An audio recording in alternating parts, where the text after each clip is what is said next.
Through the ages, man has sought to distinguish his castle, his clan, or his country by means of a crest, generally a flag, claimed to the world his ideal, a symbol of his patriotism. The flag of the United States in mine is symbolic of a living country and a government of, by, and for the people. The history of our still young and growing nation is written in every star and fold of our great flag. The great blessing of our birthright is that in this troubled world, there is still a bright spot where borders never change, where peace reigns supreme. The United States of America has become a nation second to none in wealth and influence, in greatness and in power. Our founding fathers sought words to describe the future nation and the flag which typifies it. In the famous preamble to the Constitution, the words "We the people" signify the chain of unity which now welds our vast empire of 48 separate states.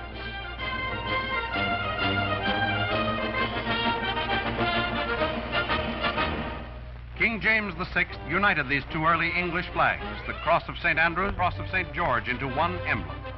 This new flag became the famous Union Jack, or King's colors, onto which were made the first settlements in the New World during the reign of James VI. There were many other forerunners of the Stars and Stripes. First, the Union Jack, or King's colors. Then the meteor. The Taunton flag was the meteor flag bearing the word liberty. The Bedford flag used at Concord on April 19, 1775. This is the Moultrie flag, a crescent in a blue field bearing the word liberty. The Bunker Hill flag, one of the Pine Tree flags. The Pine Tree flag used by the Continental Navy. The famous Rattlesnake flag with the warning, "Don't tread on me." The Rhode Island flag, the earliest use of 13 stars in a blue field. And the Cambridge or Grand Union flag. The alternate stripes indicated a dissension from the King's rule. But the Union Jack also indicated a feeling of loyalty to the mother country. A definite break had not yet been made. When General Washington heard that the Declaration of Independence had been signed, he ordered the Grand Union flag flown for this occasion. Congress adopts the Stars and Stripes. A facsimile of the original resolution passed by the Continental Congress June 14, 1777, adopting the flag of the United States. This resolution was proposed by John Adams, later a President of the United States. A significant part of this resolution is the words, 13 stars white in a blue field representing a new constellation. It is in these words that we find the very soul and spirit of the American flag. This resolution of adoption did not prescribe how the stars were to be arranged. As a result, in the beginning, they were arranged in a circle to symbolize the hope that the Union would be without end. The Stars and Stripes was the flag of the states which was carried through the battles of the Revolution and which inspired our soldiers in their long fight for freedom.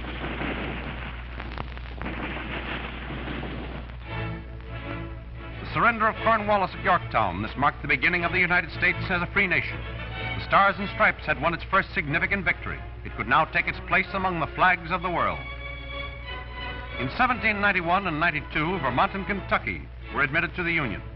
The representatives of these two states wanted recognition in the flag. So on January 13, 1794, Congress enacted a law giving us the flag with 15 stars and 15 stripes. This was the flag of the United States for more than 20 years, until 1818. 1803, the Louisiana Purchase marked the start of our nation's westward growth beyond the Mississippi. Nearly 1 million square miles purchased from France for $15 million, or 4 cents an acre.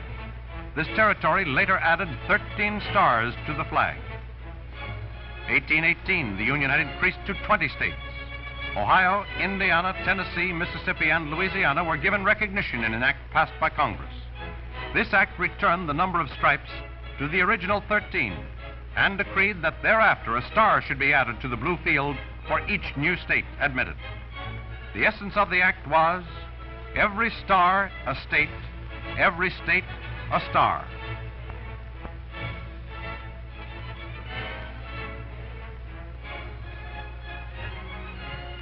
As early as 1832, the idea of a railroad line spanning the nation was conceived.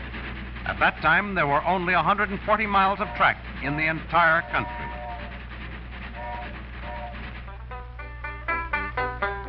Building westward. 1849, the discovery of gold in California. This exciting news spread rapidly and soon started vast caravans of pioneers westward of wealth and adventure. These were truly the empire builders. Susanna, don't you cry. Oh, Susanna, oh, Joanna with the banjo on my knee. Oh, Susanna. 1862, Congress had approved the plan for a railroad line from Omaha to San Francisco. The construction of this line was marked with many hardships.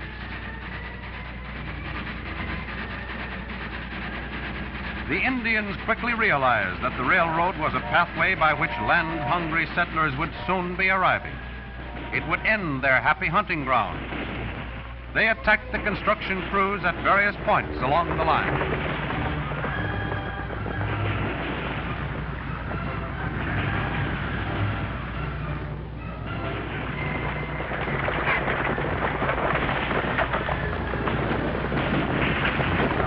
Naturally, it became necessary for organized force to maintain constant vigilance, to stop these attacks and protect the crews so that the work might progress in an orderly fashion.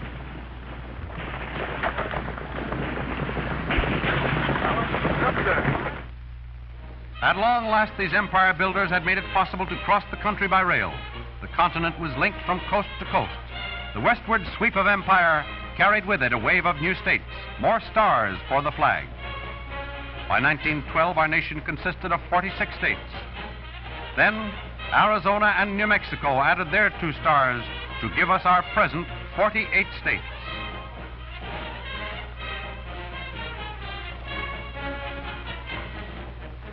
The parade of the states and stars was now complete.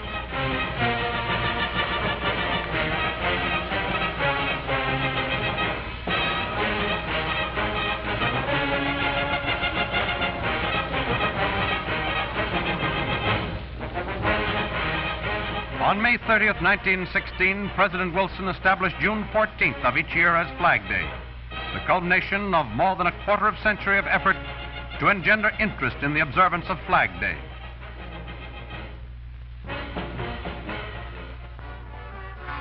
A 150 years of progress.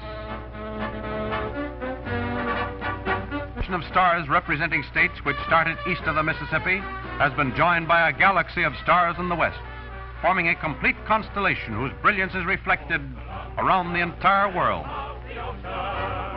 The home of the brave and the free, the shrine of the patriotic devotion, a world of the And today, from 13 struggling colonies, the islands on the east and the Panama Canal Zone on the south, to Alaska on the north, and westward across the Pacific to the Philippines. Friendly relations exist with the Dominion of Canada, still under the Union Jack of England. Nowhere else in the world is there 3,000 miles of border which needs no fortifications or soldiers to guard it. It is necessary only as a matter of precaution for us to maintain a powerful Navy, Army, and Air Force for the protection of our people and the pride on the sea. The eyes of the world are on the United States of America today. We, as a nation, must exhibit to the world the proud fact that a government founded on the priceless liberties guaranteed by our Constitution, which came into being more than 150 years ago, is still a splendid example for all other nations to follow.